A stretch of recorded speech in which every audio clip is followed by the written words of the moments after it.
Playing football at West Canaan may have been the opportunity of your lifetime, but I don't want your life. That's right. Welcome back to Bizarre Podcast Dogs Must Die. My name is Grant. You can call him Chip, and we are talking about JoJo's Bizarre Adventure, Diamond is Unbreakable, episodes 20 through 22. We got a single-parter to begin with here, which I feel like with part 4, you either get two-parters that have the pretty standard, like, we're fighting to stand, and then in between you get the one-parters, which just got crazier names, such as Yukako Yamagishi Dreams of Cinderella. Which is a thing that does not happen in this episode. No. She never even falls asleep. It all happens in the span of one day. Mm-hmm. It's a busy day for Yukako. That's oh goodness, that's for sure.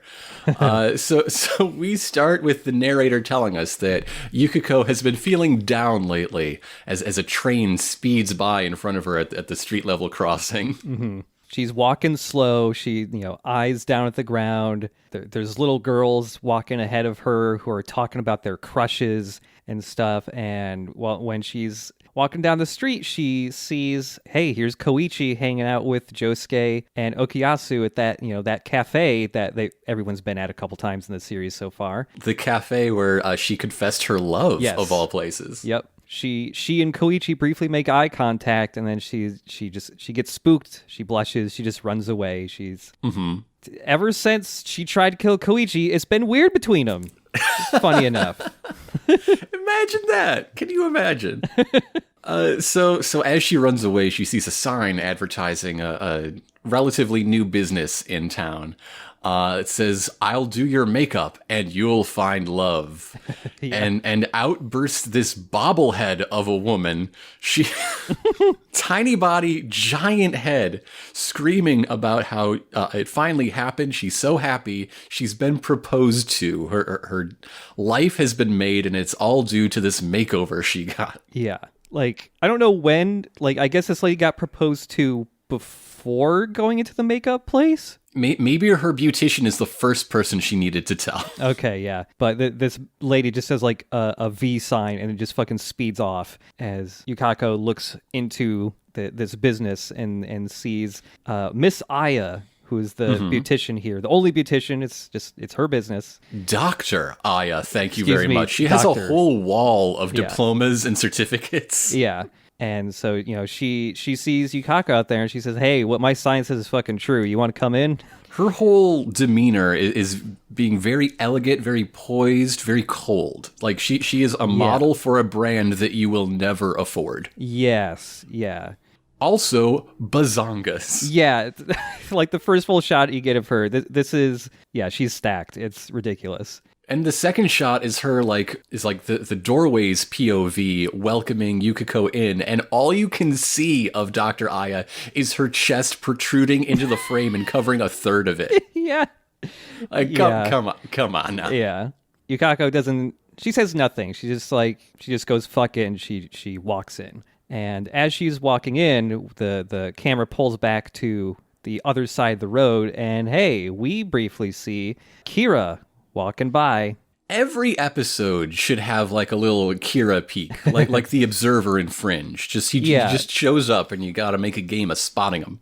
And so this played in last week's episode, the episode where we met Raimi and Kira at the very end. Basically, anytime Kira appears, even for this very brief scene where he just sees Yukako going to this beautician's business, he's got a theme. He's got this little staccato string theme that follows him all the time.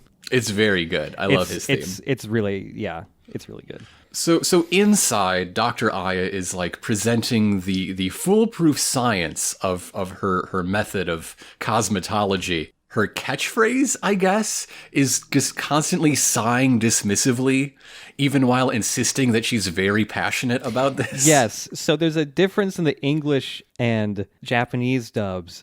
in the Japanese subtitles, she apologizes and says that she is very passionate, but she has low blood pressure. Well, as in the English sub, I think she's just like, "Oh, don't worry. I'm reassuring you. I do care about this a lot." But it's a perfect counterpoint to Yukiko, who is constantly like hostile. Yeah, she's got anger problems. Yeah. She's at the halfway point between her mood swings in the Yukiko two-parter, which averages out to just being a jerk constantly. Yeah, she's just pissed. She's not a nice person to be around right now. Yeah, Aya sits Yukako down on a chair in front of a mirror and hands her a menu. She says, like, hey, the name of my business does what it says, and this menu has like pretty cheap prices for all these different things, but like one of the things on the menu is like one of the more expensive ones is the marry a celebrity makeover. Yeah, that is the top ticket item. Yeah. That's not just like a turn of phrase or something. That's like, if you get this, you will marry a celebrity. Just make sure it's one of the good ones, okay? Yeah, if you get that, you gotta plan your whole day so you don't get too close to a TikTok house. All right, you're gonna get sucked in, and then you're trapped there. You should, if that happens, you should go back and get like a free coupon to change celebrities.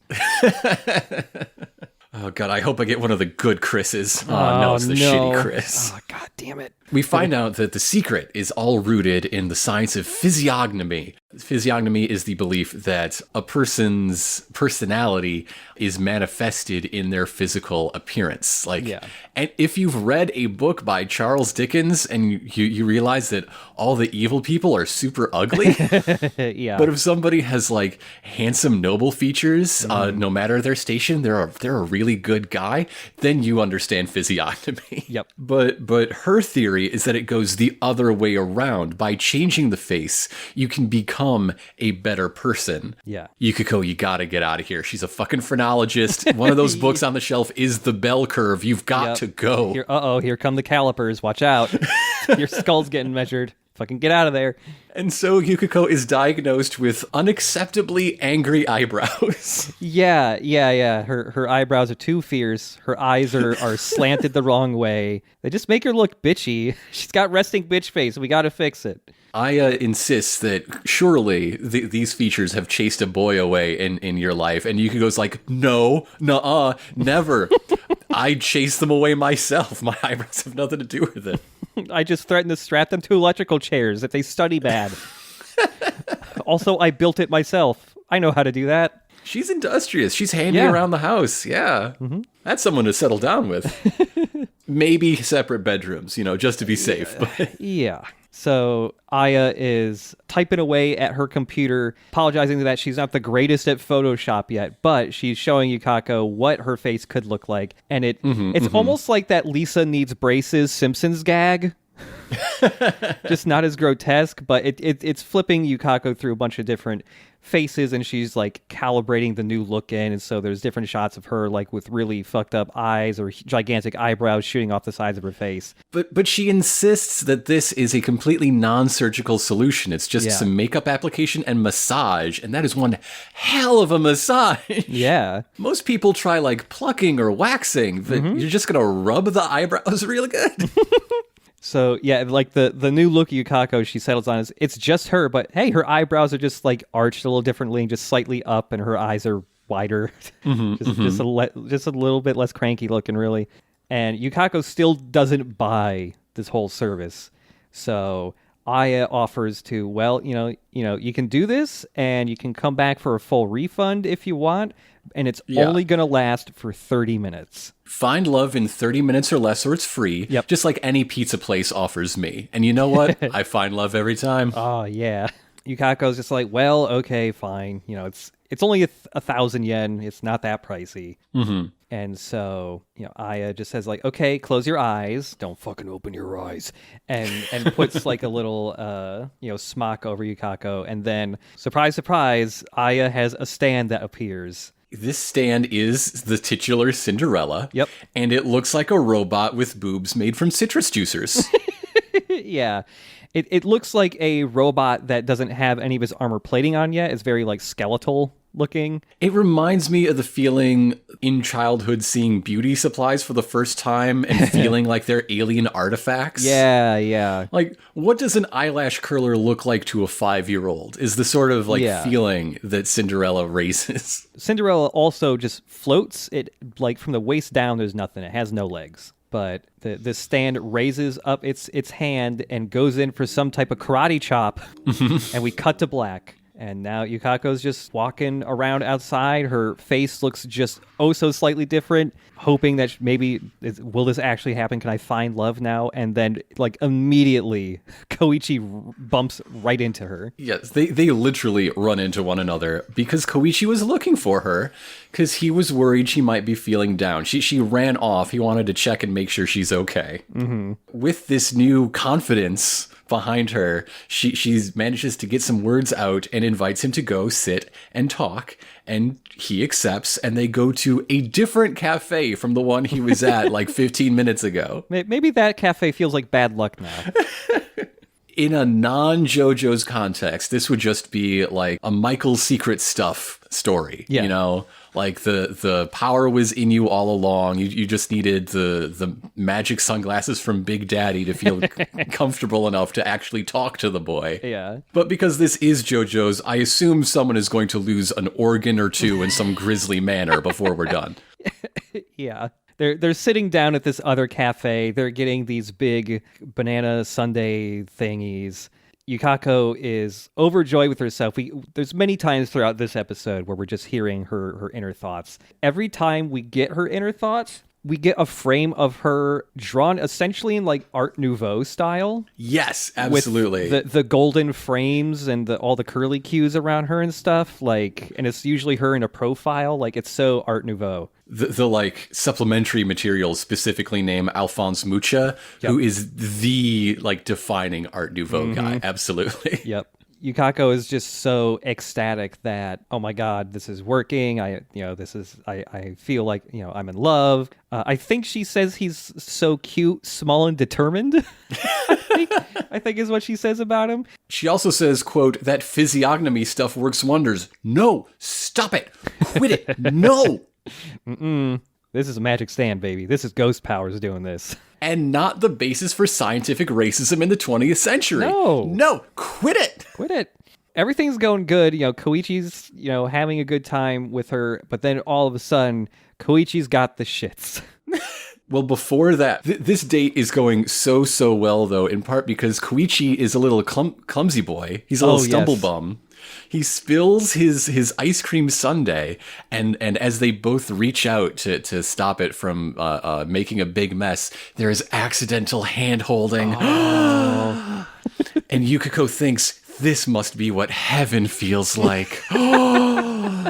And yeah, we're also getting a lot the shots we got in the previous Yukako focused episodes that are very, shoujo, like bubbly, sparkly. And then the clock strikes 4. Yeah.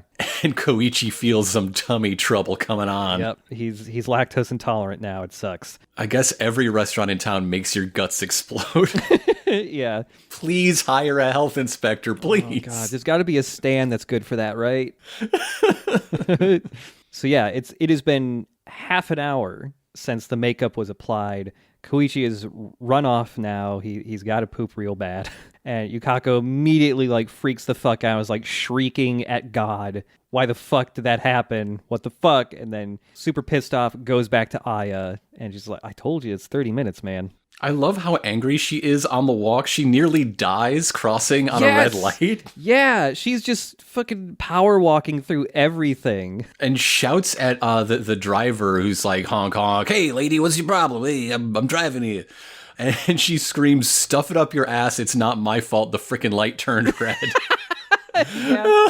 Oh man, there's so many bits in this part that are way funnier in the English dub. The people writing the dub script love to punch up Yukiko, and they do an amazing job with it. Also, her voice actress is really good, going back and forth between the softer, feminine voice and the really pissed off voice. Mm-hmm. That's really growly and angry. It's really funny. So back at Dr. Aya's, yeah, she would like to speak to the manager. So yeah, it's been, she reminds Yukako, hey, it's been fucking 30 minutes. Like, oh, you found love, right? Okay, well, pay me more money and, we can get this going for longer. This is laying bare the implied promise of the whole, like, makeup industry, right? Like, they explicitly promise a lot of other things, confidence and being your best self. But the unstated promise that's always there is, attracting people. Yeah. Aya is sitting in a chair holding the book Cinderella, which appears to be much thicker than I think Cinderella is. It's a really, like, psychological, in-depth retelling. Okay, yeah. We explore the rich inner life of Drizella. Oh, good.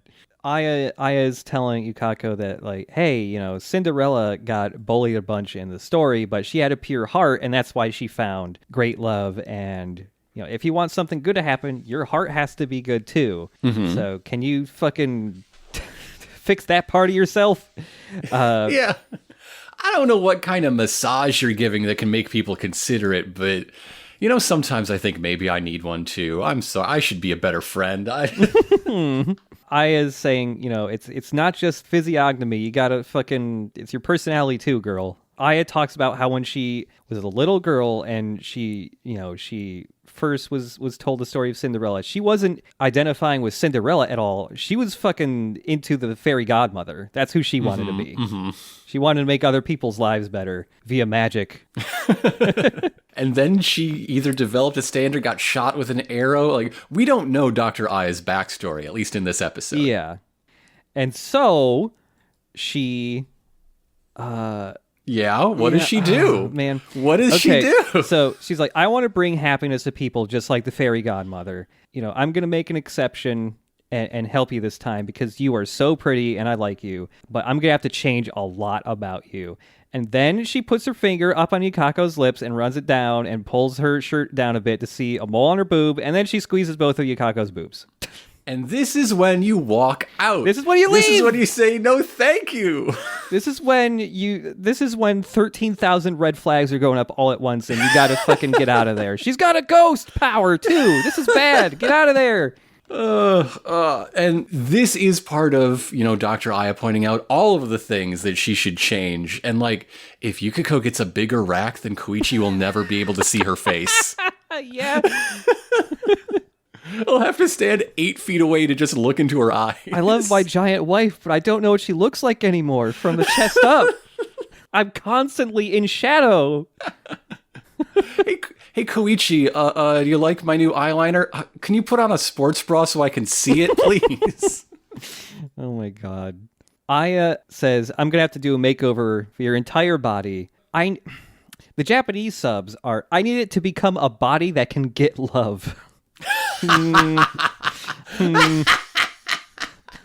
So she walks over to this little like makeup display case and she pulls out this lipstick. It's a very special lipstick. A body that can get love is my favorite 1994 R&B hit. Yeah, I can hear it already right now. It played in a David Cage game. So this lipstick is makeup that will refresh the rest of Yukako's makeup, like, powers, essentially. But she has to apply it every 30 minutes, except for when she's asleep. Very convenient.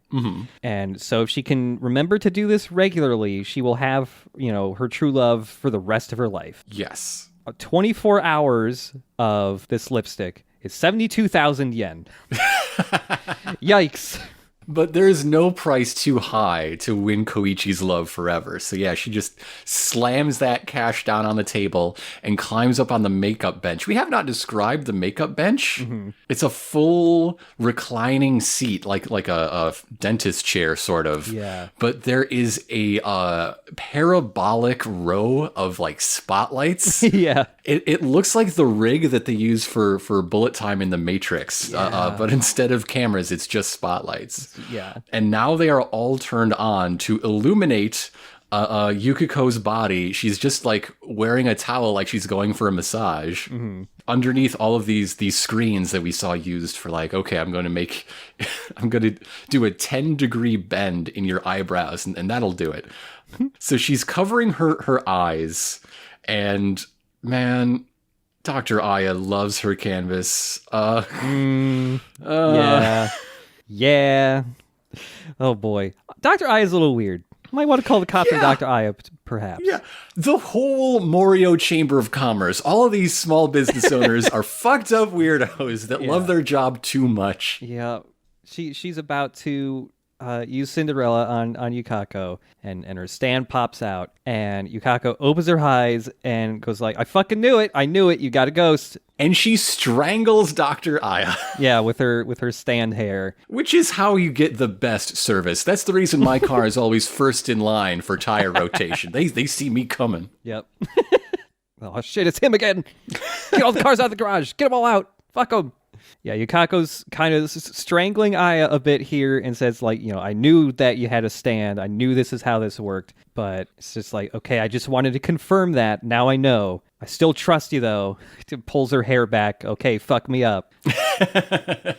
So now we see sort of how Cinderella works. Yeah. Inside each of its hands, there's a little slot that can contain new features. Yeah. And so this karate chop is just knocking out the old features and replacing them with the new. Yeah, so you see a shot here of Yukako, like random strips of skin from her body are popping off in like rectangles.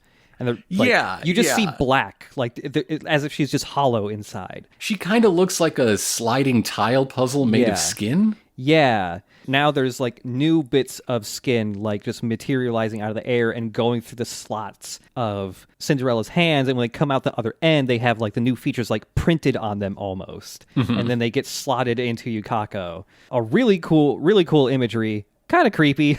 Quite creepy. It's very creepy. Yeah. If you thought Heaven's Door was creepy, you're going to think this is creepy. Yeah. Also, the sound effects for Cinderella doing its like karate chop skin replacement stuff sounds like a transformer transforming. Mm-hmm. Yukiko has the full... she's been given the full Monty. She's all topped up on beauty juice with her lipstick for maintenance. And as she goes out, she meets Koichi again, because at the restaurant they swapped bags and they have each other's stuff, and he's gotta straighten that out. And to me, Yukiko Yamagichi looks exactly the same as she did before this episode starts. Am I missing something? No, she looks basically the same. The only difference is that she's smiling now. Right? Yeah. Like, it's all a placebo. Like, Cinderella is doing real things, allegedly. Like, I don't think the stand is fake, but I'm pretty sure it is all coming from just the placebo effect. That is the lesson we're learning from this episode. Yeah. So when Koichi sees her walking down the sidewalk, he's fucking seeing her in slow motion and shit, and he's just like in awe of her beauty. He's just like, "Oh, hey, we switched bags. Okay, here you go." And then he's so stricken by her beauty that he can't stand to be around her. Almost, he's just like running away, his face flush, and she asks him to stop and just like, "Hey, look at me. Do you feel anything when you look at me?" And when she says this, she's striking this fucking shoujo ass pose. The wind is perfectly blowing her hair. There's glitter falling and sparkles falling off of her. Mm-hmm, mm-hmm. And just when you think she's about to seal the deal, in comes the worst wingman of all time, Rohan Kishibe. And yet another outfit. Yeah. It's very similar to his introductory outfit, but in a new color palette. Yeah. Rohan switches outfits like every fucking episode. Yeah, Rohan is there, and he's immediately pulling Koichi off to the side. Rohan's like going to the mall to take pictures of stuff. Yes. And he wants help taking a bunch of reference photos of things, just generally things. He's just yanking Koichi away, and Koichi's just like, okay, yeah, sure. And Yukako gets really pissed off. She runs to the nearest payphone to call up Aya and go like, what the fuck is going on? And like, meanwhile, Koichi is introducing Rohan to his family. Big mistake. yeah, No. it's a bad mistake. But his mom immediately goes like, oh, you're that manga artist. So Please protect them from the creepy man. get him away. There's no positive outcome to this. So on the phone, Dr. Aya's like, You're saying there wasn't an immediate reaction? Is there something in your past between you two? Perhaps some light kidnapping? Maybe the threat of electrocution that might explain this? Again, this is in the Japanese subs, but when Yukako calls Aya up, she asks, didn't you make my body perfect for love? Whoa. Hold on, you're 16 or something. But yeah, Aya's saying that, like, you know, it's everything's set up perfectly for you. The problem is Koichi's mind is still resisting you right now because something you got history of already apparently. So you just got to work on it more. Just keep at it, and the tables will turn in your favor. And then Yukiko hangs up and says, "The tables will turn in your favor? My ass, they will. I'll butcher that bullshitting beautician." It's a nice alliteration there, Yukako. I love it. It's good. Yeah. She just learned that in school. She's also reminding Yukako, make sure to keep putting that lipstick on, or everything else, everything's going to get all fucked up. So Yukako's just kind of following where Koichi is going. And everybody's going down to the Kameiyu. Oh my god, every character. So Rohan's going for his reference photo adventure. All of the Hirase family are going for like shopping, I guess, and to hang out with this local celebrity. Yep. The Joestars are there. Yep, fucking old man Joseph is there with the invisible baby. They got to go to the mall for some fucking reason. Josuke's coming along. They're all at the mall. It's a busy fucking day at the mall, man. Mm-hmm. And so the flashbulbs from Rohan's reference photo adventure are scaring the baby and turning him invisible. Yeah. Why is this baby still with them? Maybe the baby's parents don't want to be found. Have you considered this? Yeah. It's been so long. Mm-hmm. Both Josuke and old man Joseph are like, oh, fuck, the baby's going to go invisible. Everyone in the mall is going to become invisible. And so they're running, desperately trying to push through this thick crowd of people to get out of the mall and get this baby to calm down. And their panic is becoming contagious and starting a crowd trample.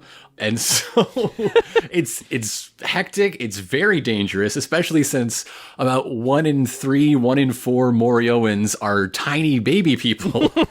Yep. And Yukiko rescues Koichi from this fatal trample as the world becomes a pink mist around them. Yeah. Koichi gets like shoulder checked by old man Joseph, which sends him flying in the direction of Yukiko. Yeah. In slow motion, they lock eyes, realize they're in love, and the violins kick in slow motion, they kiss. And by kiss, I mean Yukiko is fully lifting Koichi 2 feet off the ground in the air. because she is so tall and he is so tiny.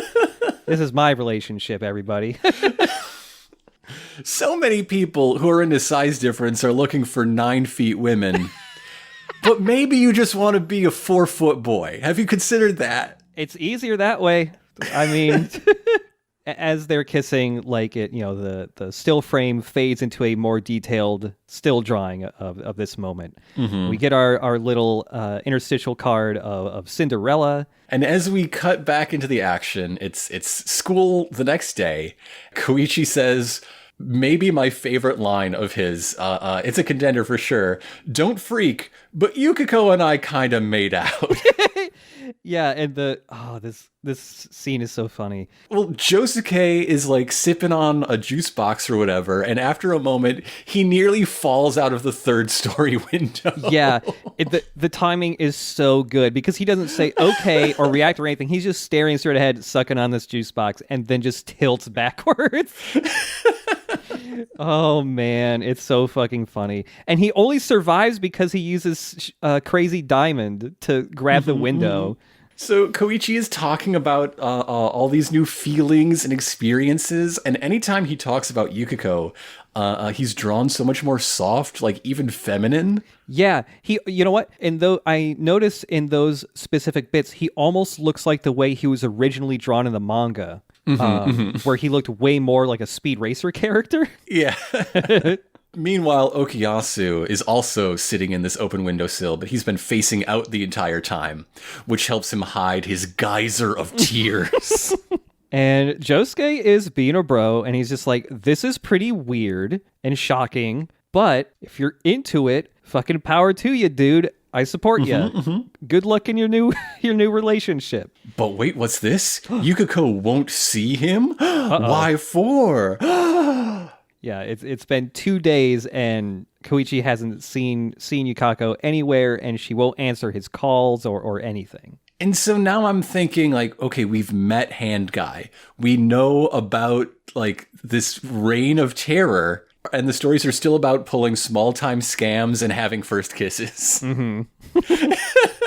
Yeah. Koichi is basically going to his friends asking for help, but they're like, this sounds like a relationship thing that you got to handle on your own. But if there's something weirder going on, we will absolutely help. And Okuyasu says this by punching his fist against his open palm, almost saying, like, we'll beat up your girlfriend if she goes crazy. And that's what a bro is. Yeah. Yeah, man. So Koichi is walking home from school, I suppose, and runs into Yukiko, but out of uniform, which I guess counts as a disguise because we've never seen her wear anything else. Yeah. She's got a big old hat. With this look and the hat and how tall she is with the long hair, she almost looks like a cryptid. I forget the name of that one cryptid, that Japanese cryptid that's just a super tall lady with long black hair. That's been like really popular on the internet recently, but she kind of looks like that. Can't imagine why. Yeah. So once again, when I say they bump into one another, they actually bump into one another. Yeah. Koichi thinks, hey, that's the lady that wants to smooch me, and calls out her name, and she insists, no, you're thinking of someone else. That's not me. We see she got some nasty sunken eyes in like deep gray voids instead of, sclera like most people have in their eyes. Her eyebrows are just like gone. No eyebrows. Yeah, she insists like, hey, sorry, that's someone else. And Koichi's really confused, but he's like, okay, my mistake. And he leaves. And Yukako, begins gritting her teeth and crying, and she's so upset at her fate. Like, why the fuck isn't the makeup, continuing to work? And she just decides, welp, it's time to kill Aya, and she starts like angry stomping towards her business. Yeah, that right there is a dead woman. That's what we call a dead doctor. Yeah. She bursts in, like, kicks the door down and starts screaming, like, why is this happening? And as she's doing this, her, because her eyes and eyebrows basically got replaced by Cinderella. Yeah. As like a kind of like how certain action figures, like Figma figures, have like interchangeable eye plates. It's that. It's like her eye plate just dissolved off of her face. Yes. And like her real eyes are underneath, but it's like the rest of her face is like half an inch higher than her eyes, which are set in. Yeah. Yeah. The creepy eyes that we just mentioned, made by Cinderella, but clearly not maintained properly by the lipstick, so they turn creepy. Yeah. Those have just crumbled away and dissolved. So now, there is this little trough of a window back into what appear to be her normal ass eyes. Yeah. Which really confuses me because that is not how the plot treats the situation. It's certainly what it looks like at this moment. Yeah. And so, it's Yukako just fucked up. She didn't apply the lipstick every 30 minutes. She got the timing wrong at some point.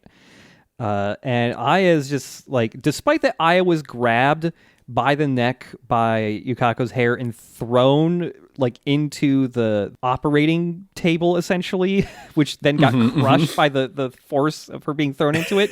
She's just like, you fucked up, girl. Like, it's not my problem. And in the action, there are more close-ups onto Yukiko's face so that the eyes that are revealed are not indeed her real eyes. Her eyebrows are all fucked up. She just has like points of eyebrows that are very thin.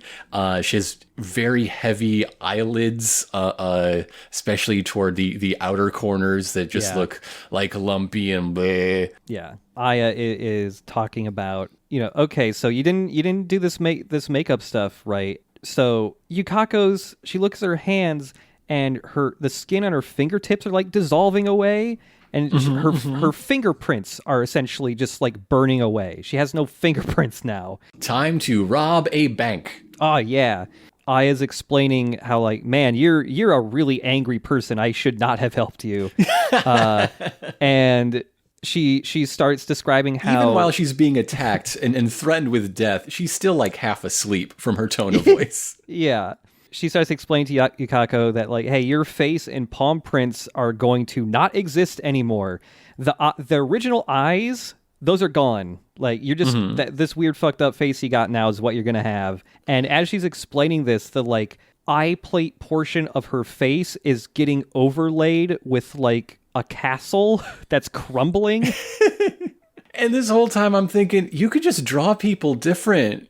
Though you don't need to come up with a whole 4 or 5 chapter manga story to explain why you want to draw Yukiko a little different. Her original eyes are just gone forever, and Cinderella can't bring them back. As this is being explained, oh hey, Koichi's here. He walks in, calling out her name, looking for her, and Yukako's just like, no, that's I'm not the person you're looking for. Also, hey, I don't think men are allowed here. Can you kick him out, please? And Koichi's just like he knows it's Yukako. It's just like, I could tell by how bitchy you are, basically. Only one person screams at people like that. It's my girlfriend. Like all fairy tales, there is an impossible task set before our heroine by the magical figure. She's gone from fairy godmother to Rumpelstiltskin, basically. Yeah. In order to save herself, she must choose her true face from this wealth of options. And if she chooses her actual eyes, then everything will revert back to normal, and it's all water under the bridge, and we've learned a valuable lesson. If you choose the wrong face, heaven help you. Yeah. And so Cinderella, like, dispenses a couple dozen eye plates just floating in the air surrounding Yukako. And Yukako, like, starts hyperventilating, basically. Yes. All these eyes are so similar, but slightly different. I is saying, like, if you pick the wrong face, this is basically going to be facial features that don't fit you correctly, and it's going to become an ugly face that alters your fate forever. Like, you will have bad fortune for the rest of your life. Yeah, Yukako is just hyperventilating. She cannot choose. There's so many choices, and so she comes up with a plan. She demands that Koichi choose. Yeah. That way, it'll be a face Koichi can love. Aw. And Aya is thinking to herself, like, haha, this is all a trick. Her real face isn't anywhere among these choices. She just needs to realize that none of these are her face. So now Koichi is faced with the impossible task of finding a needle that is not in this haystack. Yeah. So he's looking over them and feeling the weight of this responsibility, and he has a plan as well. Oh my god, this is insane. This is an insane plan from this little boy. He appreciates Yukiko for what's on the inside. The vengeful rage monster. Maybe Koichi's one of those types of guys that, one, kind of likes angry women, but also is one of those types of people that's just like, you know what? I can fix that. I'm a good boy, and it's going to rub off on her. If anybody could, but I'm not sure it's possible. Yeah. And so he says, hey, make me blind. Yeah.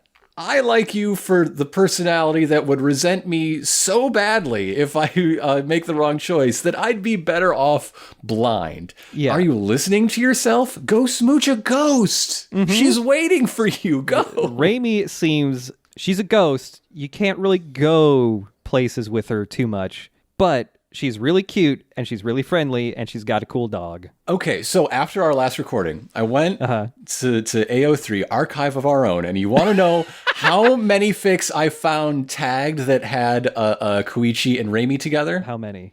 0! What? 0! What the fuck? I found more that had Koichi and Yukiko together than had Raimi in them at all. Oh my god. That's... By like 5. It's a very close number.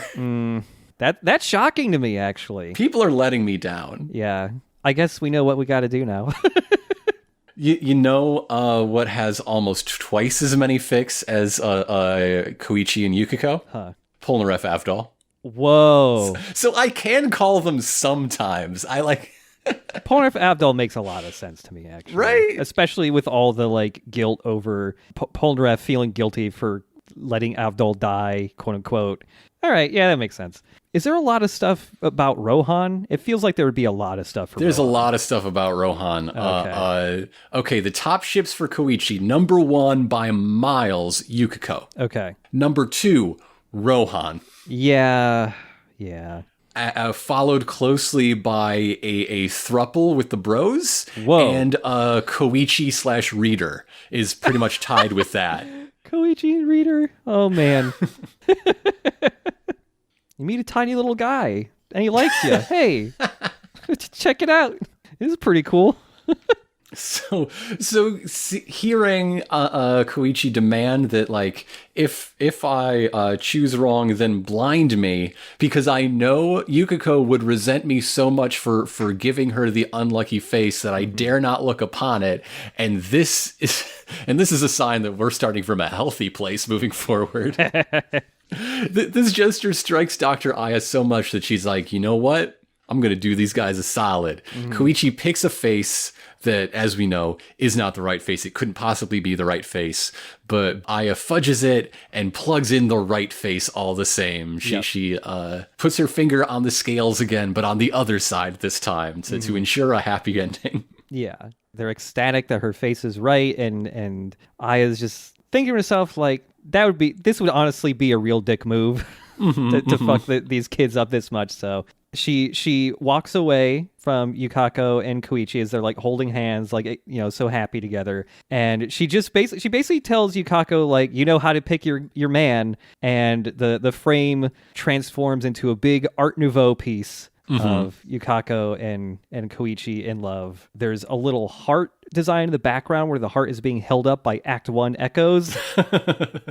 And we get the little the narrator popping at the end, just kind of like reintroducing the business, like doing a sales pitch. You think this is the narrator, or you think this is an ad read on the radio station? Oh yeah, this is Harada on the radio.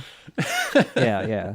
And that is the end of the episode. This is another one that's so packed, there's no opening or closing credit sequence. Yep. And the moral of the story is that small business owners are here to make your life better, but they're not going to make it easy on you. Yeah. So that brings us to episode 21, Yoshikage Kira Just Wants to Live Quietly, Oh, part boy. 1. Fucking strap in, folks. So we begin with a bird's eye view looking down at Morio through the clouds as, yet again, the morning radio show does its ident chimes. While Kira is just clipping his nails at home, about to eat a full breakfast with his new hand friend. Yeah, he's got like a whole... Again, it's just like the meal he made in the very first scene of the very first episode. It's bacon and eggs, like a much more Western breakfast than usual for Japanese people. And before it's time to eat, he pulls out a little box that's got a ring in it. And he's just like, you know, hey, honey, I've got something for you. And he slips this ring on the wedding band finger. Yeah. I mean, it's only one hand. She doesn't have a lot of options on which finger, but still. Yeah. And he slips this ring on. He's far too satisfied with this. The like sigh / moan he lets out is creepy. We get a very similar effect to the very first scene of the first episode again, where once we see the severed hand, the radio program starts to distort and get all crackly and spooky sounding. And now it's time for the OP, and back in the action, Kira is walking down the sidewalk when he's approached by 3 ladies in retail worker uniforms. Yeah. Asking him to go to lunch with them. We will find out later that Kira's job, where he does so well for himself, he works at the Kamehyu. Yeah. That has been the center of so much recent action. Yes. He's carrying a briefcase with him, or a little like messenger bag or whatever, and he very politely declines. Like, I'm sorry, I'm too busy. I have these documents I really have to deliver. You know, you ladies have a nice lunch. And then he walks off. And they're disappointed because they want to have lunch with the nice manager, I guess. And so one of the other guys that works at the store is like, don't worry about it. Me and the boys invite him out for lunch or after work drinks all the time. He turns us down too. And then he just starts giving his coworkers their other coworkers' stats. Yeah. It's almost like he turns into the narrator for like 2 lines. So Kira is 33 years old. He's single. And very importantly, he just leaves no impression with people. Quote, just kind of blah. Yeah, he says the times Kira has actually come out to hang out with them, no one can figure out if he's having fun or if he hates them. he's just really hard to read, and he's just kind of bleh, yeah. But he does have a lunch date. He's going to this lovely bakery for some pastries or something. Yeah, St. Gentleman's. With the severed arm in his coat pocket. Yep. He's walking into St. Gentleman's here, which is a very popular like sandwich / pastry place, especially for the lunch rush. So you got to get there early before all the good shit's gone. They do stuff fresh every day. He's talking about this in the tone of voice that yes, a very self-possessed, a very like appearances forward sort of finance bro would say when he's taking a lady out on a date, oh, the real insiders know this place sort of tone. Yeah, and he's just like, he's talking to the hand and acting like his quote unquote girlfriend or wife or whatever is jealous because those 3 girls asked him out to lunch, and he's reassuring like, no, it's, this is our special time, that they're nothing to me, don't be jealous. So he takes the hand out so she can pick her own sandwich. Yes. He's not a monster. And so he is holding this hand to stroke one of the plastic wrap sandwiches to feel the warmth, like, oh, this bun just came out of the oven, to feel the firmness of the bread. It's stroking the plastic and then punctures the plastic, and like the sauce of the sandwich leaks out, and he licks it off of the dead fingers and says, oh, you naughty girl. This is some seriously repressed sexuality. Yeah. Oh man, Kira is so fucked up and weird. And this scene... straight up evil eroticism. Yeah, this scene is so good at showing how fucking weird and crazy this dude is. And like the next sandwich over in the case, like just to underline it, is a gynecological diagram in the form of a sandwich. This is like, come on now. Yep, it's very, very clear. Like, after he starts, like, sucking the sauce off of the severed hand's fucking fingers, he goes, oh, what a shame. That sandwich is ruined. I guess I'll buy the one underneath it. And he just leaves the sandwich that's been poked with a dead lady's hand there for someone else to buy. You break it, you buy it, you freak. God damn. Oh, my God. So, yeah, he buys a different sandwich, the one next to it or whatever. It's time for him to have a lovely lunch in the park. Yeah, he has a little picnic. He's leaning up against a tree. In his hand is a hand holding a sandwich. Yes, so that's how he eats the sandwich, with it in the hand that he's holding. Which, before we go any further, I have to bring this up. A few episodes ago, I brought up how there was a really bad translation of the Part 4 manga. Oh, okay. And, there was like that really funny thing that Oyasu said. I'm feeling your feelings deeply. Yeah.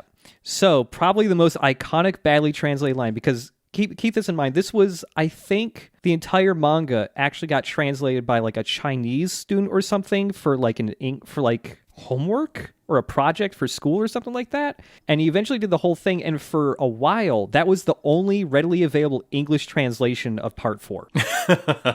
Probably the most iconic, weird translation is this scene here where Kira is eating the sandwich out of this lady's severed hand, where he says, there must be no other place as pretty as this town. What a beautiful duwang. D-U-W-A-N-G. Duwang.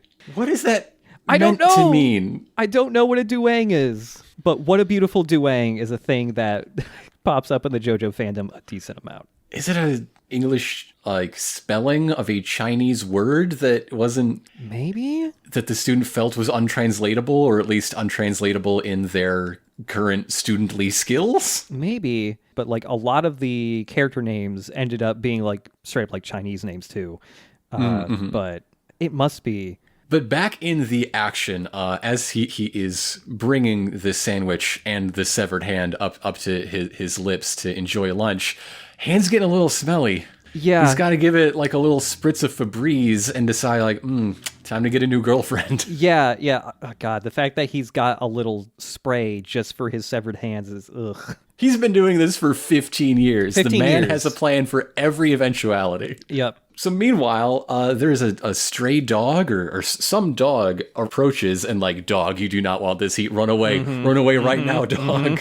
And the dog does. Like, Kira, just with the power of a music sting and a glare, chases this dog away. Yeah, this dog gets scared and runs away. Meanwhile, like 10 feet to the left, Josuke and Okuyasu are hitting up Shigechi for a loan so they can buy lunch, despite being recent millionaires. Yeah, they're both saying, we're really strapped for cash, and Shigechi's like, where the fuck did all your money go? And it's just like, well, it's in the bank. We're not going to spend it. Yeah.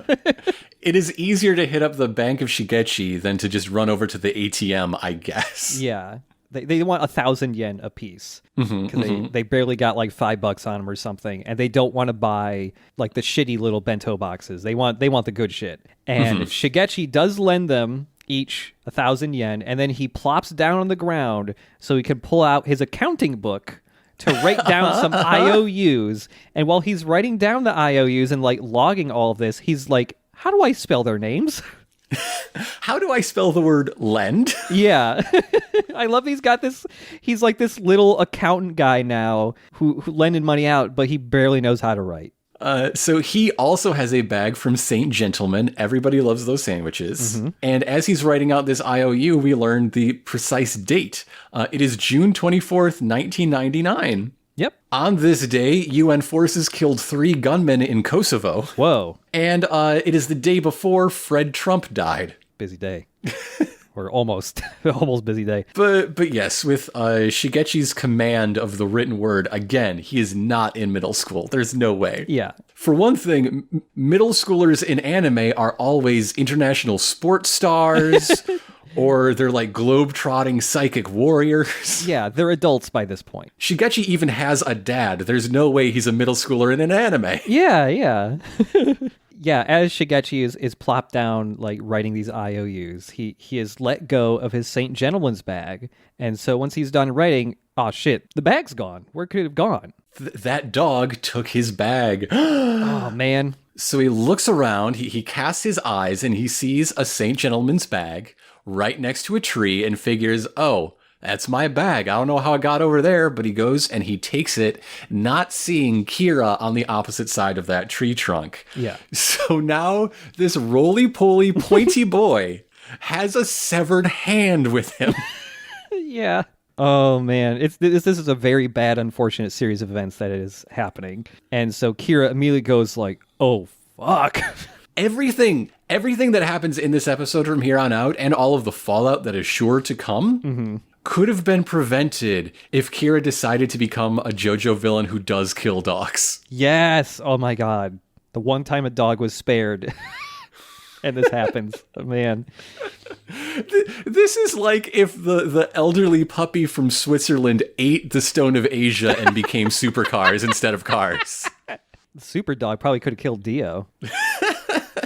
So, yeah, Kira is immediately freaking out because over the course of 15 years, he has never once left a clue for anyone to find. He has been the perfect serial killer. And now, I mean, the perfect clue has gotten away from him. Yeah, because he's thinking to himself, there's that ring I just put on that hand this morning, and my fingerprints are going to be all over that thing. And the instant they open that bag, the cops are going to get involved. They're going to dust that thing for prints, and I'm going to be fucked. Everyone is really sure that the Morio Police Department can solve crimes when the only one we've seen specifically refused to do anything about an assault he witnessed with his own 2 eyes. Yeah. Well, that was preferential treatment. His daughter had to get out of jail for free card.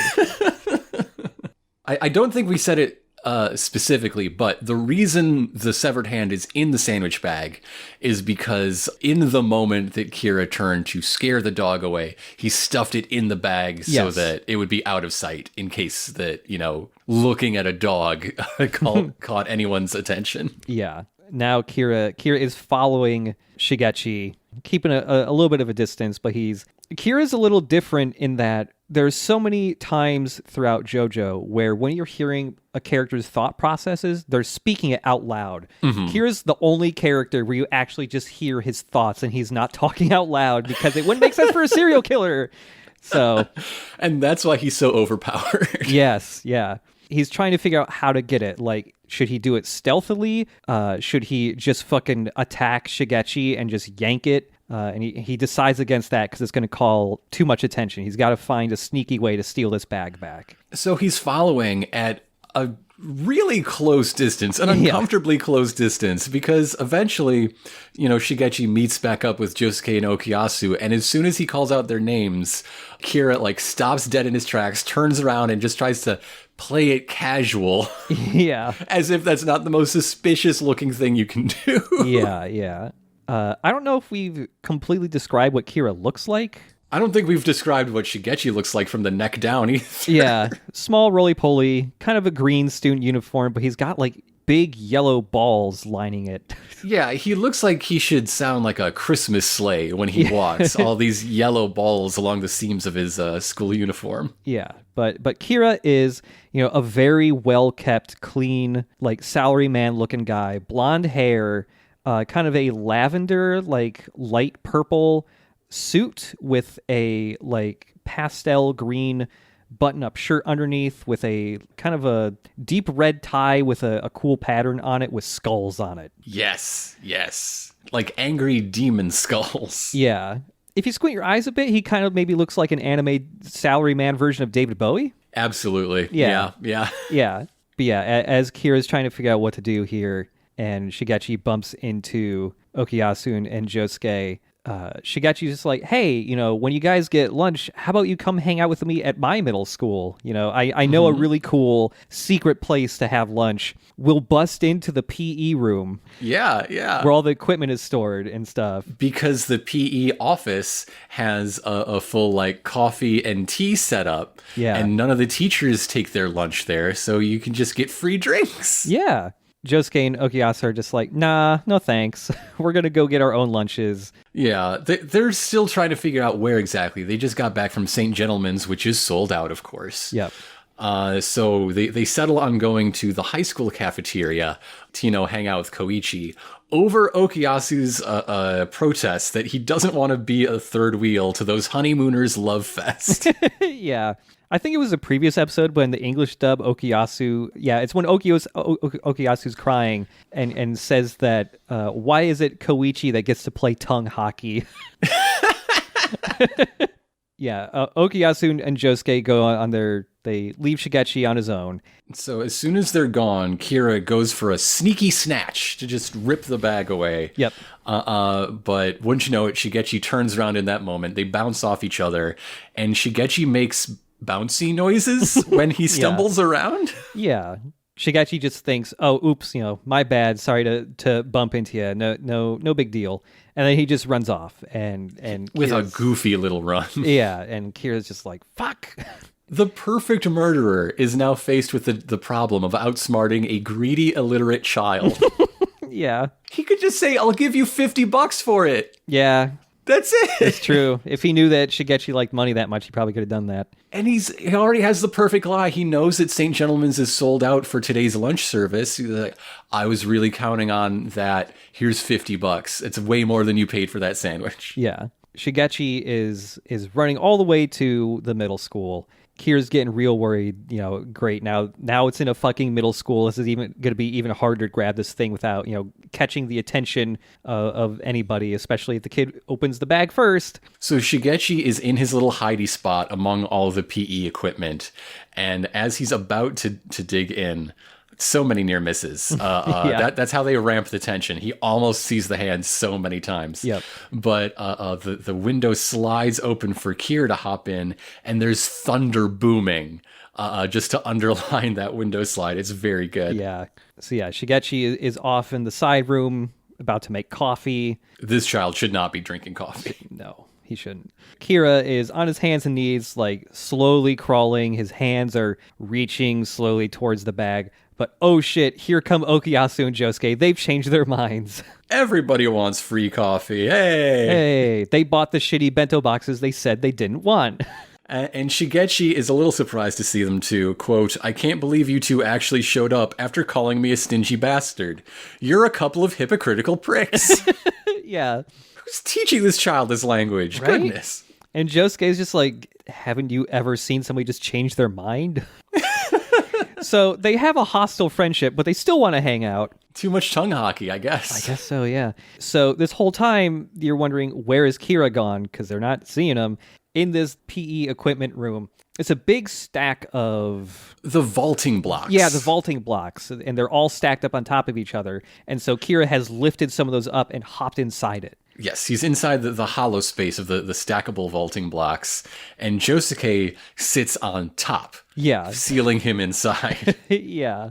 So as this trio is about to dig into lunch, like Shigechi is taking their drink orders and yelling at Okuyasu for having a gross one. You don't eat milk tea with a pork cutlet sandwich, you grosso. Kira notices that there's a wire clothes hanger, luckily within reach, so he unwinds it and makes a little grabby hook to get the bag. Yeah, poking the hanger out through the small slots in between each little block. All underlined by an argument about what soy sauce is good and not good for. Yeah. Vis-a-vis sandwich options. Yeah.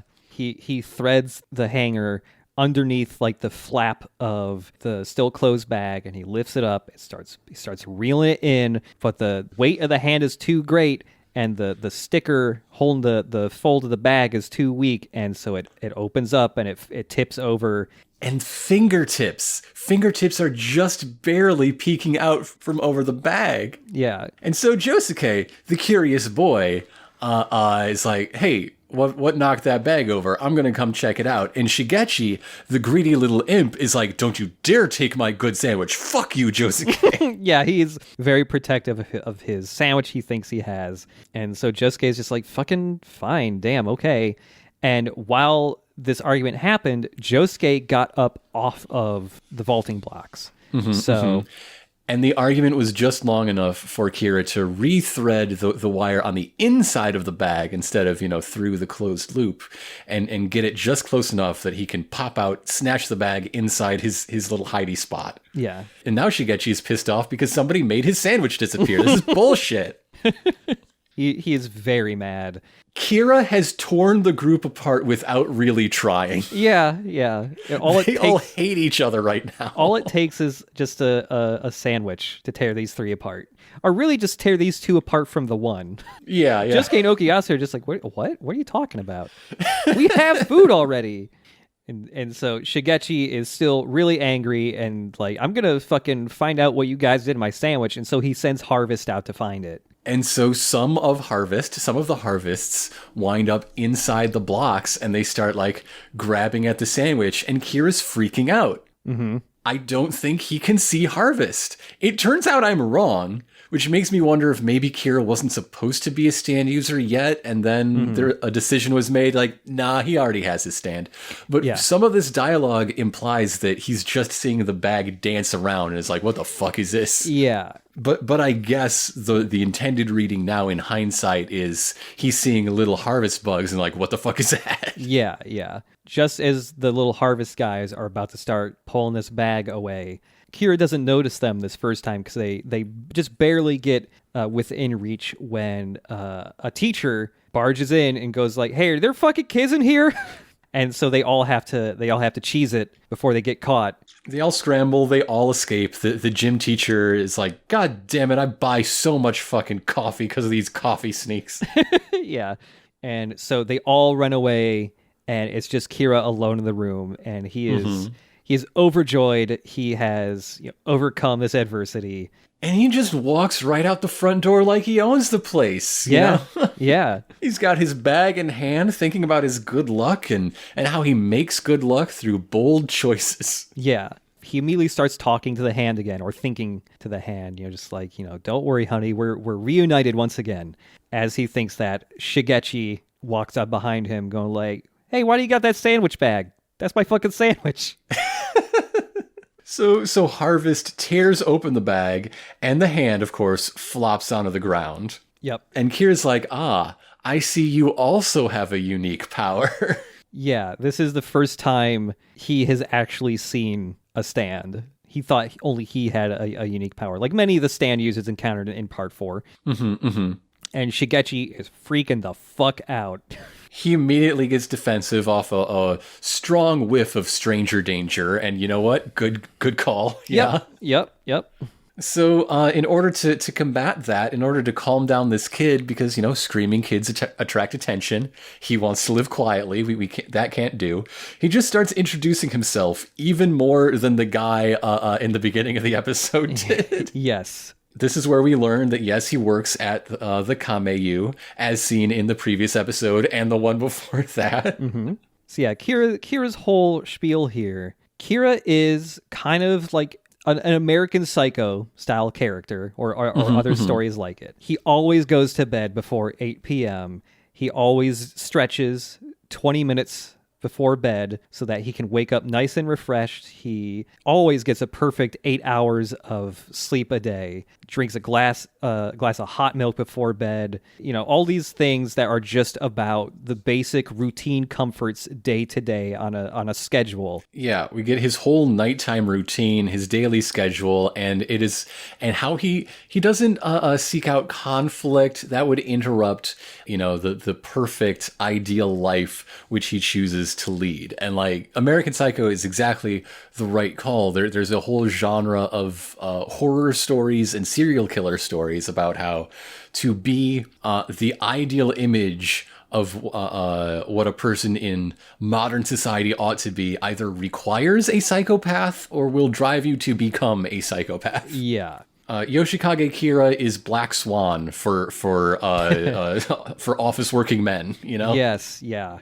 Kira is a very different type of villain from Dio, because Kira just doesn't want to be bothered by anyone. He wants to have he has no great, plans for world domination or anything. He's just a fucking freak who kills women, and he wants to be left alone to do that in peace. The last 3 parts, we've had 2 villains, because of course there's a repeat, yep. And both of them wanted to, conquer the world and exert their will and dominance on all of their lessers.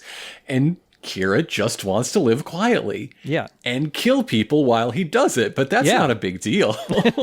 Yeah. He just has this bizarre, repressed sexuality that comes out in serial killing. Yeah. He views the world and life in general as being a hostile, miserable place. Mm-hmm. And that he has to put in work to carve out his little bit of happiness in what is otherwise an awful existence. Remember that X-Files episode where a homeowners association creates a trash tulpa or whatever?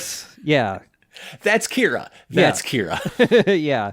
Kira is willing to do whatever it takes to protect this quiet life he has created for himself. And while he starts describing this, he gets this evil, smoky, black aura around him. And there's this close-up of just his eye and the side of his face. And as the camera pans, very, very slowly, his stand starts to materialize. And you don't get a good look at it for the first shot or two. But you just see this detailed, very scary looking skull, and eventually his full stand materializes. It is Killer Queen. Or as he says in the dub, Deadly Queen. Deadly Queen. That's another one that that's no Queen. Dan of Steel. Killer Queen is so much better. Yeah. But Killer Queen, named for the Queen song, of course. Yep. A lot of explosions in that song, huh? Mm-hmm.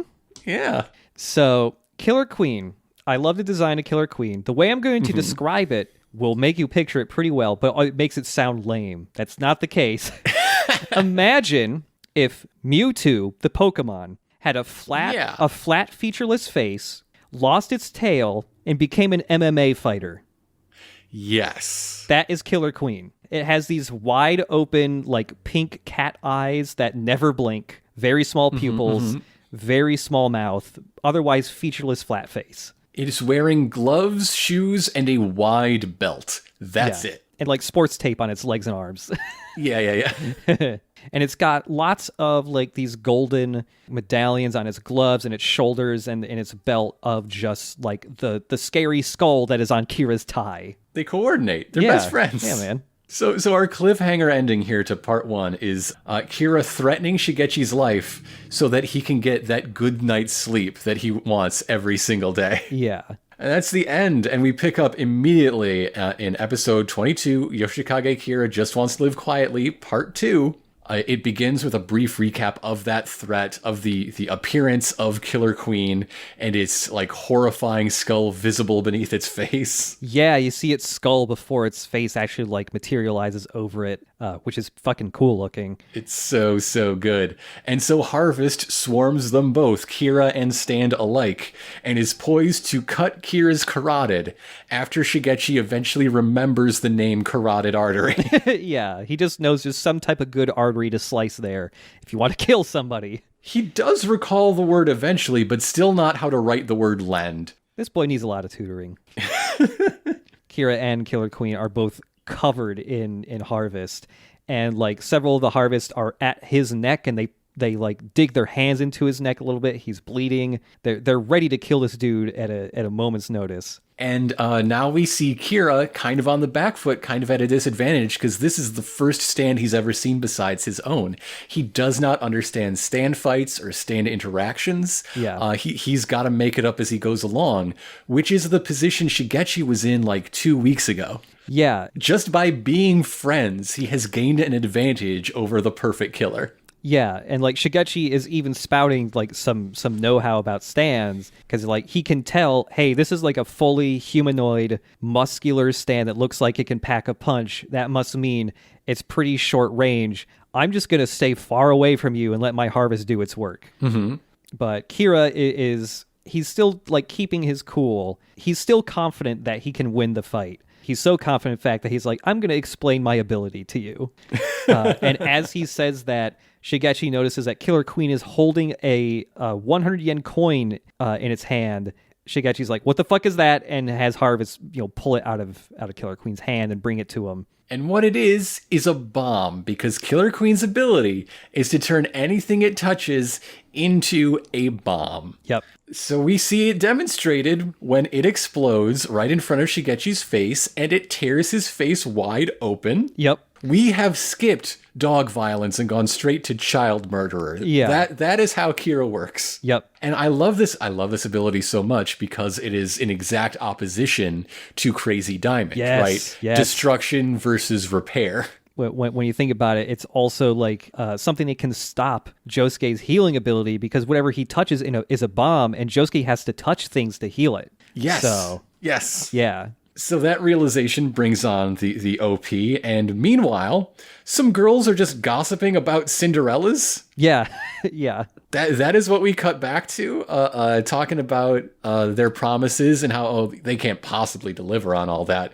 And down on ground level, Shigechi has somehow survived, though his nose is sideways. Yeah, he is all fucked up. He has this 3-lobed gash going across his face, dividing it into thirds. And yeah, he's fucked up real bad. Real bad. Kira is a little surprised that the bomb didn't completely kill Shigechi. I should also mention the way the bombs are detonated here. Whatever object has been turned into a bomb, Kira or Killer Queen basically mimic the act of holding a remote detonator and pushing a button. There's nothing there but that motion, and you hear a physical click when they do that motion. That's what sets the bomb off. Kira approaches Shigechi, cold and calm as ever, and he figures it's time to close that disadvantage gap. He's got to learn all about stands, and specifically, who has one? What are their names? What are their stance abilities? Shigechi, if you don't tell me right now, I will kill your parents. Yeah. And Shigechi is just pleading that he doesn't want to die. Yeah.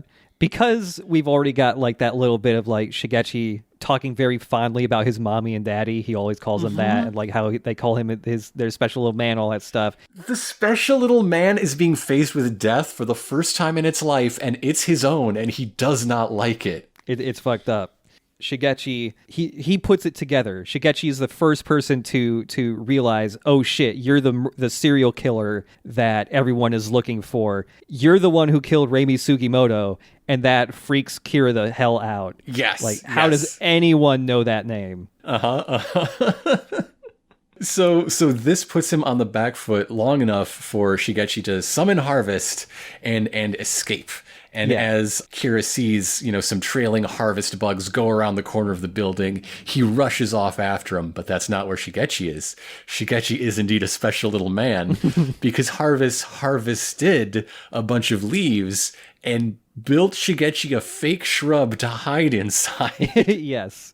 Like, Shigechi could be really smart when he wants to. They make this point in, his two-parter. They keep bringing up how every time he does something incredible with Harvest, they put it down to like his natural instincts as a young stand user. Yeah. Yeah, Kira has run off in a separate direction, and Shigechi immediately goes, I need to find Josuke and Okuyasu and tell them about this guy, and also I have to save my mom and dad. And so even though he's super messed up, he is climbing through windows, get into the school by using Harvest to essentially like push him up through the windowsill. And step one in all of these goals is to find Josuke and get himself fixed up. Yeah. Because he can't help anybody in the state he is in. So now we have this very small, bloodied and battered little guy walking through the hallway, and eventually he's encountering students, and he gets hit by a stray dodgeball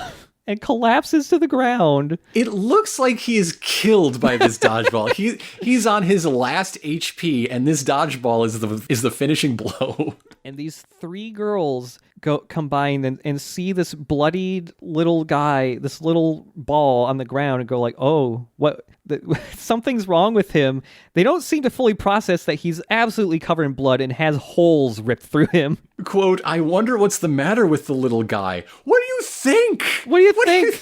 What do you think? He either just got shot by a giant gun that shot giant bullets. Help him. And so one of them does say, oh, maybe we should go. This ain't Halloween. It's June. One of the three girls goes like, oh, we should probably go get the nurse and help him. And then a third girl, the coldest, heartless middle school girl ever, goes, no, he's kind of weird. We should just let him be. What are you doing? No, this is high school. That's the reason they don't want to help, is because he's like beyond the sign that says no middle schoolers beyond this point. Right, that's true. He is in the high school. He's a lawbreaker. He gets no support here. Yeah. And so Shigechi is able to prop himself back up, and he stumbles towards a classroom where Josuke and Okuyasu are hanging out in. And like he's there, he's made it. He's about to open the door. And as he puts his hand on the handle, he sees in the reflection of the window of the door that Kira's right behind him. Yes, it's so good. It's so slashery. Yes, yeah. And there must be incredible soundproofing on these doors because Josuke is not hearing the screams of terror. Yeah. Kira is explaining, he's never been caught. No one's ever going to be able to find me because no one will ever figure out my true identity. Sorry, kid, I already turned that doorknob you're touching into a bomb. And then click, and an explosion goes up his travels arm, up his arm, yeah. tearing through his muscles into his face, leaving nothing but smoke behind in the end. You know how part 4 is the chill, good times part? Yeah. We do funny dances. We worry about who wants to smooch who. Also, we watch a screaming child die twice. Yeah, so... And counting, by the way. Yeah, so it's not like explicitly said here, but after seeing 2 bombs go off in this episode, Kira's explosions can be silent. Mm-hmm. Like, you still get the sound effects and everything for dramatic effect, but, like, students in the hallway don't react to Shigechi exploding and getting utterly vaporized. There isn't anything left. Well, he's kind of weird, and a middle schooler shouldn't be in this hallway anyway. Yeah. Shigechi gets vaporized. There's no trace of him left as he is screaming out Josuke's name. Josuke just barely reacts and goes like, whoa, wait, something really weird just happened. And one last little harvest, the last remaining bug buddy, runs up to Josuke and explodes, leaving behind a button, a coat button. Yeah, it just says, I got it, before it blows up. Mm-hmm. And so Okuyasu and Josuke are like, that ain't how stands work. That's not how they dissipate. Oh shit, our friend Shigechi died in an explosion. Yeah, they know something real bad is up, and they immediately go to search to try and find Shigechi. And this cuts to the alleyway, the ghost girl alleyway, mm-hmm. where Raimi resides. Arnold looks up, and that gets Raimi's attention as she looks up and sees, yes, everybody has to see Shigechi die. We get to see it a third time as his soul is screaming into heaven while falling apart into chunks. When his jaw falls off as his body is like turning into dust and ash, it's fucked up. It's messed up. And like the music that's playing here and stuff, this is like a turning point in the show for it getting like way fucking darker. It's like we waited way too long to have another murder in part 4, and they are just making up for lost time. Yeah, it is a brutal killing of a side character. And like the littlest guy, too. Littlest guy! He's a special little man! Even littler than Koichi. Like, goddamn. As he ascends into heaven, essentially. We get a bird's eye view of different areas of Morio as we see every single stand user, either a main character or as a side character has been beaten up and has changed their ways. They all flash across the screen, and they all gather in front of the Osen to converse with Raimi. Except Tamami. Lock Guy is not at this meeting. Lock Guy isn't there, actually. Even Slug Dad is there because he is a stand user. We have not seen his stand, but Slug Dad is there. Yeah. But Mr. Locks ain't. Yep. And they're handing Raimi a photo of Shigechi, like, hey, did you see this kid? And like, yeah, she's confirming, I saw him pass through. He was definitely killed by the killer that killed me. Yeah. I usually look for horrid stab marks in the back of their soul, but this one just kind of had a vibe. Yeah, I'm pretty sure it was the same guy. Yeah. Like Old Man Joseph is there too with the invisible baby, and that baby's a stand user. That baby's involved in this. Yep. And that leads to Joseph telling Jotaro, like, this absolutely has to be a stand user doing this shit now. Like, what are we going to do about this? I kind of wish he was wrong, right? Like, I wish that Kira at this point just, like, stabbed Shigechi or something. Yeah. And got through Harvest, this allegedly unbeatable stand with guile and his cold determination. Yeah. So that we do have to make a choice. Like, is this our jurisdiction? Mm-hmm. And then later see him get Killer Queen and develop that into something fearsome. Yeah. That would also be a cool escalation of like, hey, here's a guy who's a handful and impossible, almost near impossible to catch. And he's just a guy, even with our stands. And then he gets a stand later, like, oh, fuck. Convincing everyone it's their business being a challenge would have been fun to see. I would love to see specifically Josuke being like, we gotta get this guy. He killed a friend. Even without a stand, if he's murdering stand users, this dude is a problem we have to take care of. Yeah. And Jotaro being like, nah, hands off. This is mundane shit. Leave it to the mundane people. And putting some friction between them. Yeah, that would have been interesting for sure. While they have confirmed that Shigechi has died, there's zero proof because he's just gone. Yes. They've already contacted Shigechi's parents, and there's just like they've only been able to file a missing persons report for him. There's a shot of like Shigechi's desk at school where all of his stuff is still at, and he's got like he's scribbled little drawings of his parents on them. Yeah, in like scraggly little crayon drawings. Yeah. He's 6. Just say he's 6, please. He's 6. But now that there is less death in JoJo's, relatively, I'm sure that's going to change. But it leaves more room for grief, which is something that JoJo's doesn't mess with much. Like, And when they do, it's often like part 3 style, gritted teeth, and one manly tear.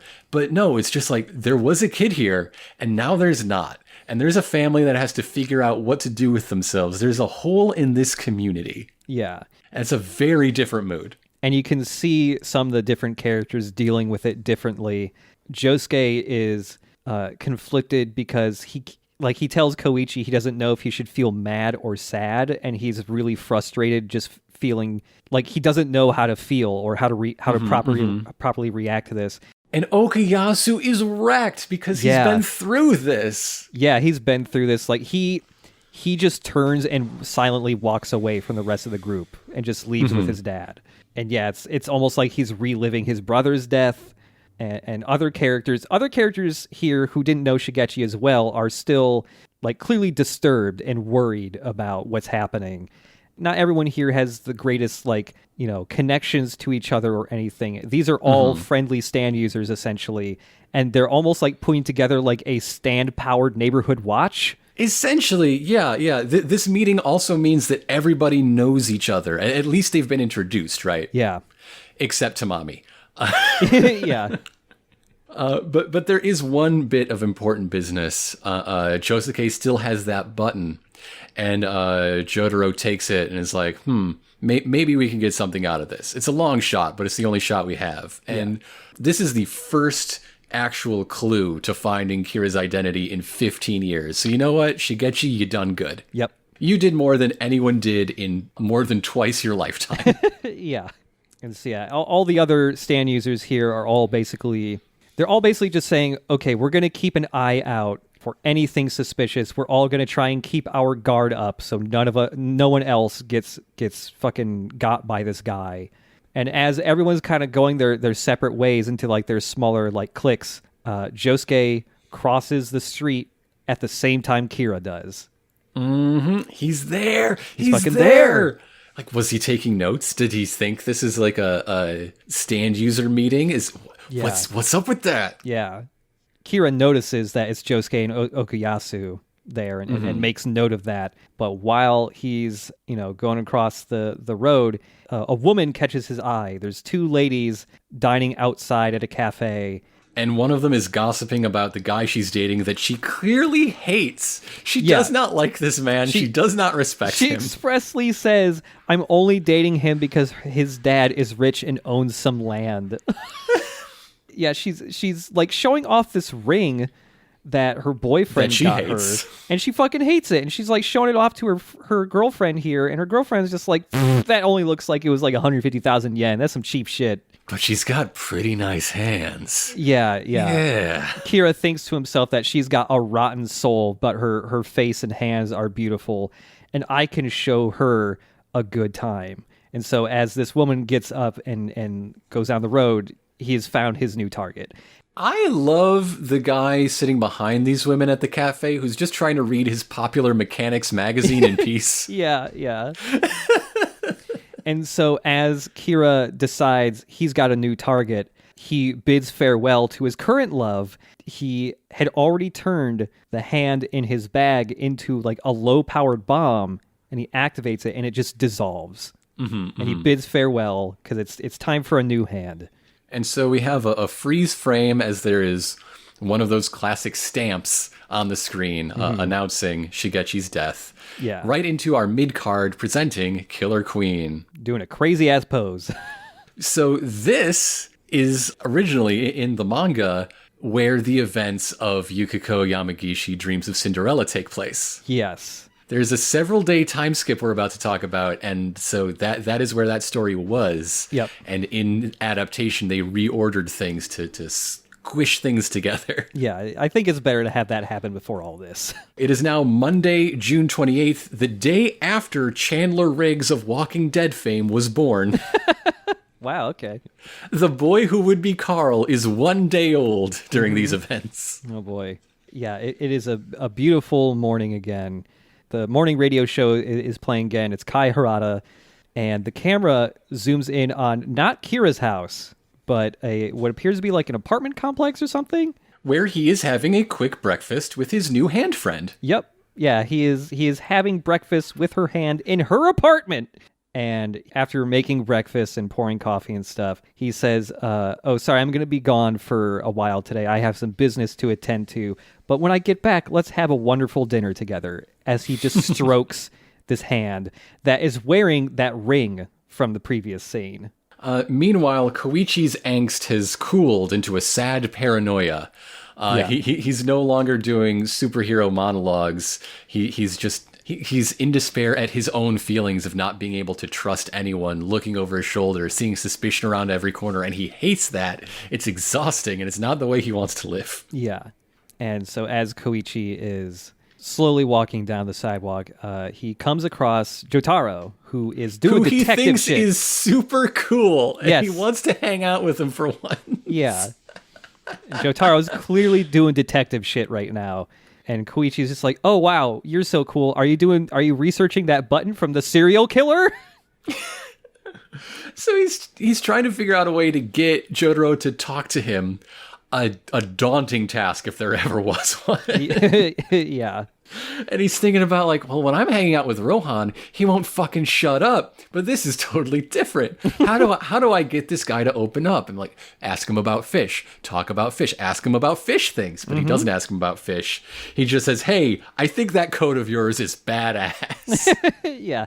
And when he says that, Jotaro doesn't even hear it because they have stumbled upon a shoe store. In the days leading up to this, Jotaro has been going around every men's clothing store, every tailor, trying to find matches for this button. And now he's down to other sorts of stores that will do alterations or clothing repairs. Yeah. And this shoe store has a sign showing that, it offers minor alteration repair services. And so it's just like, you know what, we're getting down to bottom of the barrel.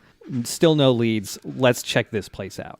So the shop owner is one of Morio's miniature men. Yeah, just a little guy. His haircut is Phoebe's hair from Friends, but he's all gray. Yeah, that's what it is. And he keeps a big box of animal crackers on his desk, like a cereal box of animal crackers. Yeah, he offers it to Koichi because Koichi looks like he's 6.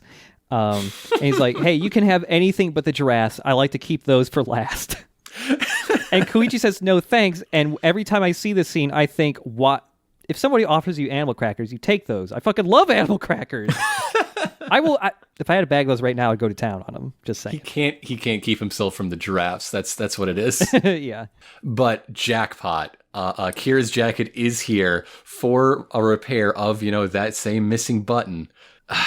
This shop owner, this fucking guy.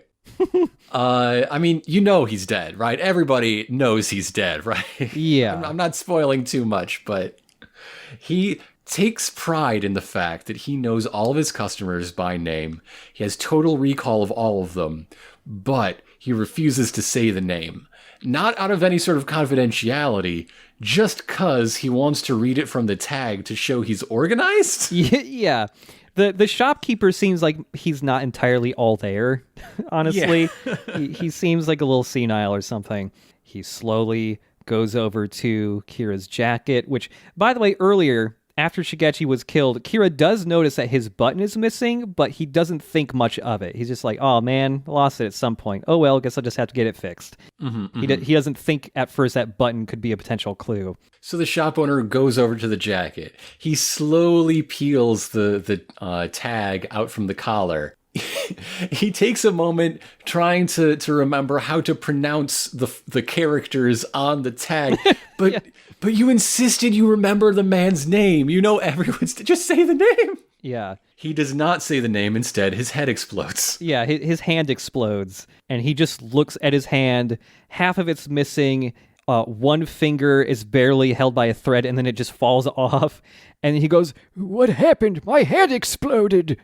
And that's not Kira covering his identity. No, that's just some bystander frustrated at how long this was taking. Yeah.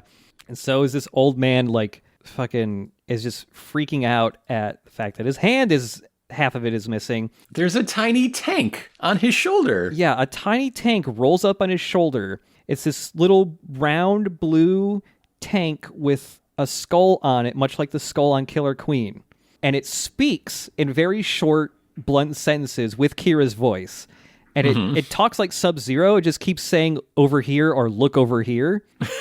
And, Koichi and Jotaro see this little tank on this man's shoulders and they go like, what the fuck is that? And they're just like, we got to keep our distance from this thing. And so the shopkeeper, noticing, everyone's gaze going over his shoulder, he looks down at his shoulder and he just sees the little tank treads on his, his clothes because he can't see stands. And so this little tank drives over his shoulders and then launches itself deep into the old man's mouth. Yes. Meanwhile, on the other side of this door, like in the back room, there is Kira thinking to himself, why have I been faced with nothing but adversity lately? Yes. Says the child murderer. Yeah. And so Kira's just his arm is poking out from the door, grabbing onto his jacket. Both Koichi and Jotaro can see this arm and go like, fuck, that's got to be the serial killer. And they want to go get him, but... And my favorite detail is that Kira did not come here to fix the button just to fix the button. He fixed the button in order to flush out any especially determined detectives who are trying to track the button. Yeah.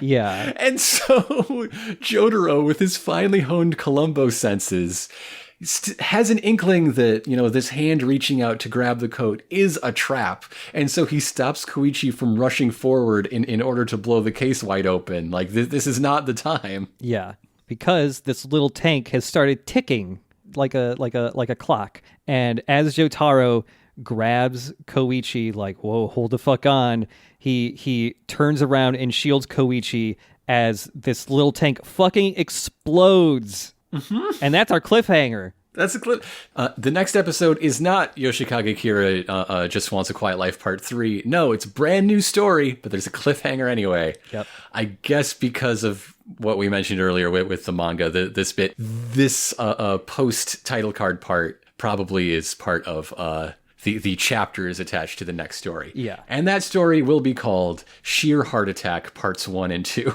Yep. I have been waiting so long to get to episodes 21 and 22 because this is like when the real shit starts. Like, yeah. This is when things get darker. This is when the main antagonist really comes into the forefront. I love Kira. He's a very fun, different villain to have compared to the Pillar Men and Dio. Kira's abilities are going a little fast. Like, it's the first time, the first episode where we see Killer Queen active. Killer Queen already has a second power. We're getting Starfingered pretty quick. Yeah. It gets introduced quickly, but then does get explained from what I remember. So you eventually get comfortable with it. But yeah, there is a bit here where Kira mentions, like, he's grabbing the coat. He mentions bomb type 2. So yeah, he has more than one type of bomb. But I'm the guy who says he shouldn't even have a stand at this point, so what do I know? Yeah. Also kind of different in that, compared to Dio, we're also seeing his abilities straight away. It isn't a secret. And again, it's a complete flip where Dio and Jotaro secretly had the same power. Kira and Josuke have diametrically opposed opposite powers. Mm-hmm. Yeah. I really like these stretch of 3 episodes. Basically every stretch of 3 episodes apart from 4 I like, but any of the Kira focused stuff I really like just because he's a very fun, very bad man. But there's a lot of fun stuff at the same time. Like, just imagining every other person out on the sidewalk that day when Slug Dad is walking to Ghost Alley. Yeah, he's just out in public. And Okuyasu wandered off alone. Someone else has to get Dad back home. Yeah. It was probably Koichi. He's a bro. Oh, yeah, totally. I'm sure Koichi does babysitting for the weird dad sometimes. The only thing in the Cinderella episode that is not explained by just the placebo effect, getting Yukiko to actually talk and invite the boy she likes to go sit and have a snack together, is Koichi's weird timing.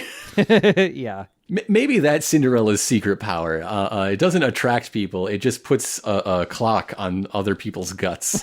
Yeah, maybe. It's like Invisible Baby, where everyone in a certain radius just gets really bad diarrhea all of a sudden. I don't know. But Yeah, I like the Cinderella episode just because it's a weird JoJo take and like a fairy tale, basically. And that's fun. It's very excited for Kira to get fully introduced, man. He is so fucking weird. It would have been pretty interesting, though. You couldn't do it and fit it in television episodes. The way they rearranged it is a good call. But in the original order, to have a little, one of our fun, goofy adventures in that couple-day time skip. Right, yeah. And I'm also always interested, like, in how Part 4, especially with the serial killer stuff, like, has some detective work going on and does have a bit of a mystery going on, but you get to see a lot of the serial killer. Like, it's not a mystery who it is. Yeah. Like the mystery is how you catch him, not. Yeah. It's not who done it. It's how you gonna stop him. Yeah. Which is a very long word when you take the spaces out. But that is like particular like Japanese mystery thing, right? I think so. But yeah, like the Part 4 like chooses the route of not having who the serial killer is be a mystery, because the show really wants the serial killer to be a character that gets a lot of time spent on, like just as much as the protagonist, really. But I kind of like it for that, because all the shit that goes on with Kira is just so fucking weird. The deductive reasoning fiction, the detective fiction genre, as it is idealized in Japan, is all about knowing the killer but following the investigation. Right? Okay. It's interesting. One of its central facets is that sort of narrative irony, right? Yeah. Think of how many Phoenix Wright cases you know who killed them. It's just how's Phoenix going to prove it? Yeah, totally. I kind of like that format sometimes because it helps build up a lot more like catharsis when this bastard that you know who did it finally gets their comeuppance. Yeah. Yeah, that's one of the benefits from that, I think. While the Western detective genre is much more invested in the mystery, because you're supposed to play along with the detective. Yeah. In many strains of detective fiction, at least, the fair play mystery is not as all-encompassing as some people might want to say, but it's certainly in there, definitely. Yeah. I am really looking forward to, now that all of the stand users know each other, just the chance for them to have fun hangout adventures in combinations that before this couldn't happen because they were never introduced. Yeah. Who's going to like hanging out with Grandpa, and who's going to be frustrated by Grandpa? Yeah. Like the stuff with Yukako and Koichi, it's kind of fun to have some relationships throughout the show that are actually changing and developing a little bit. They aren't super static. But yeah, I am very excited for next week's podcast. These next many episodes are all very good. So yes, next week we will be back with 2 episodes to talk about: Sheer Heart Attack Part 1 and 2. Yeah, until then, let other people know about this show. That's how little podcasts like this grow. And if you happen to work for a podcast network, maybe tell your boss. Maybe that's someone you should tell.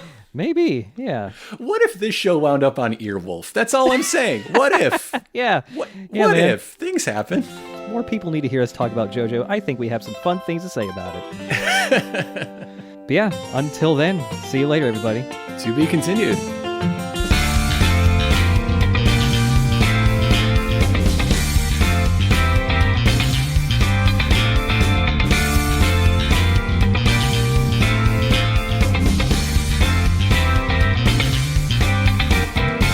Twitter now thinks that I am obsessed with the singer named JoJo. Dude, those Twitter trends are so bad at figuring out what you're actually into. Right? This thing thinks I have been obsessed about Bloodborne for like 18 months. And like, that's a good game, but I'm not thinking about it at the amount it thinks I am. It keeps thinking that I'm into other like Sunrise or Bandai franchises. Twitter wants me to become a Saint Seiya fan. Okay, yeah. And get into Pretty Cure. And like, I kind of don't wanna, though. Yeah. Man, at least you're getting recommended stuff that's like adjacent. Like, aside from Bloodborne, I'm getting fucking Netflix movies and shit that I have never even heard of. I don't know what it's pulling from.